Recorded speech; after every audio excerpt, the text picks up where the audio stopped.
Hi, welcome to Golf Caddy Pro with me, Peter Edwidge, golf professional in Mallorca, and of course Alfonso here, who felt a bit left out last week, so I did promise him that this week he could get more involved.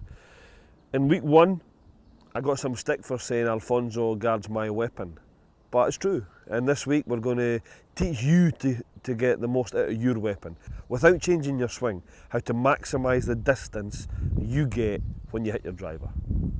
So let me show you what I mean by hitting a driver is the same as watering the roses or watering the garden with a hose. Let me just turn the water on. Okay, the water pressure is equivalent to the speed you're swinging your driver at. Now we can of course change the distance the water travels, i.e. the ball travels, by altering the pressure. This however involves a change in pressure, which is a change in swing speed, which is a change in technique. That's for another day. Today I'm going to show you how to maximise the distance with your existing swing speed. Increase the angle, I lose distance. I gain height, but I lose distance. As I lower the angle, I lose height, but I also lose carry distance. Okay, so this is the, get a haircut then we'll talk, okay? This is the driver. Carefully put Alfonso on his perch. Big bad boy, whatever you want to call it. This is the one that we take out here. I'm on the tee, I've got a fairway as wide as Mallorca. I can miss left, I can miss right, it's safe. The only reason for choosing this club is to maximise the distance. And maximising the distance with a driver is exactly the same as watering the plants with a garden hose.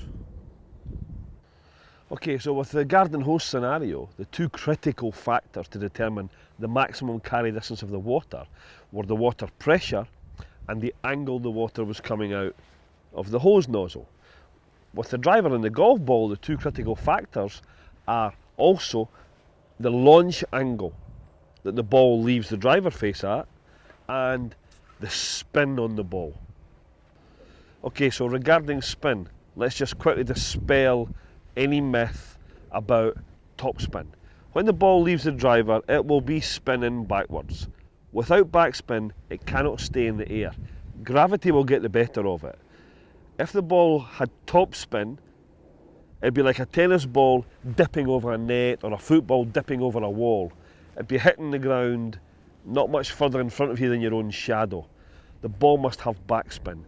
If it has too much backspin, then it will have a ballooning flight, climbing, and it will fall out of the air like a bird that's been shot. So yes, there are many valuable meters to be gained by the ball rolling on the ground, but we don't gain them with topspin. Because with topspin we're hitting the ground 150 metres short of where we should be.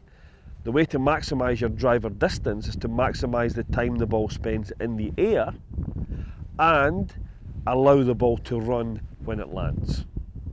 So yes, there are many valuable metres to be gained by the ball rolling on the ground after it lands, but it's wrong to think if the ball has topspin it will run further. Perhaps it will, but it will be landing 150 metres or so short of where it should be from a good solid driver hit. So really the key, and I can't emphasise enough, is the ball has to be in the air for as long as possible and still rolling when it lands. We want the ball to be climbing, reaching the top of its flight and still going forward as the gravity gets the better of it. Then the ball will release when it hits the ground. Okay, so how can we control the spin or change the spin without changing the swing? Quite simple really.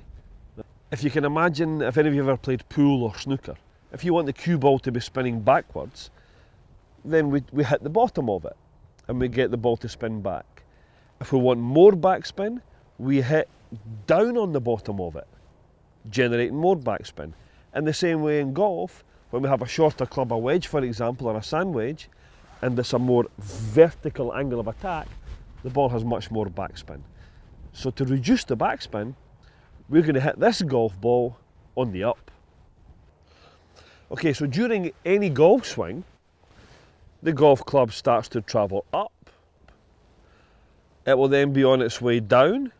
At some point we'll reach the bottom of the arc and start to travel up again. Now ordinarily, when a ball is on the ground, the point at the bottom of the arc is just after we've hit the ball. It's different with a driver.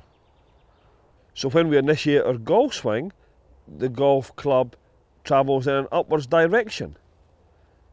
It's coming down, it's coming down, it reaches the bottom of the arc here, and what we're trying to achieve with the driver is contact in this position. After the golf club passes the bottom of the arc, on the way up, that's the point there where we'll find the backspin is reduced to the optimum level. So during any golf swing, the golf club is of course travelling upwards.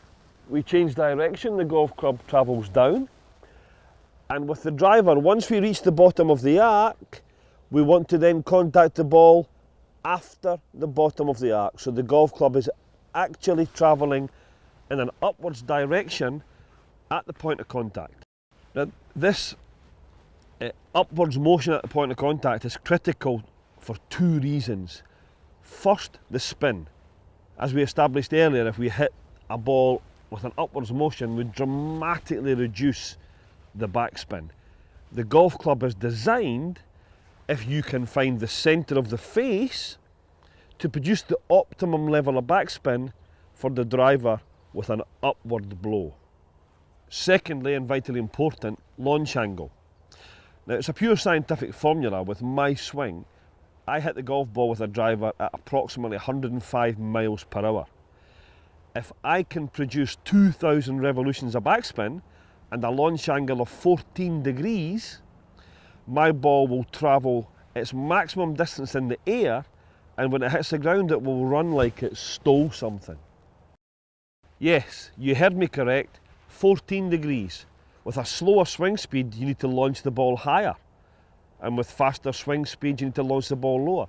A tour pro, someone that can hit the ball 30 metres further than me, their launch angle will be a minimum of 12 and a half degrees. Okay, so tour pro, 12 degree launch. Why is it then when I go to my local golf shop or local golf superstore, all the drivers have 8, 9, 10, 11, 10 and a half, 11 and a half, 12 degrees on the face of the golf club? So, Alfonso, how can I turn 9.5 degrees into 14? Correct. Alfonso says, hit it on the up. So, by ensuring the point of contact is on the upswing with the driver, we kill two birds with one stone. Sorry, Alfonso. And these are quite simply, we reduce the backspin with the upward blow, and we change the effective loft on the club. We increase the effective loft on the club. So we gain height and reduce the spin simultaneously. This is the recipe for maximum distance with your driver. So how do you hit the ball on the up without changing your swing? Very simple. You tee the ball nice and high, a minimum of half a ball above the top of the driver. You make sure the ball is in line with the left foot or the inside of your left foot. This ensures the golf club will pass the bottom of the arc before it hits the ball. So we've not changed your swing, we're just making sure the setup's correct. Tee the ball up nice and high, put the ball more forward in your stance. Now occasionally, and I know you've done it, you go underneath the ball and the ball goes straight up your left nostril. This is not the fault of the tee being too high. This is the fault of the swing. Don't hit the ground, hit the ball. So that's it for this edition of Golf Caddy Pro. Thanks for watching. I hope some of this information's been of use to you, and I hope you start to gain some meters with your driver. I'm Peter Ledwidge. My details are on screen. So until the next time, keep swinging.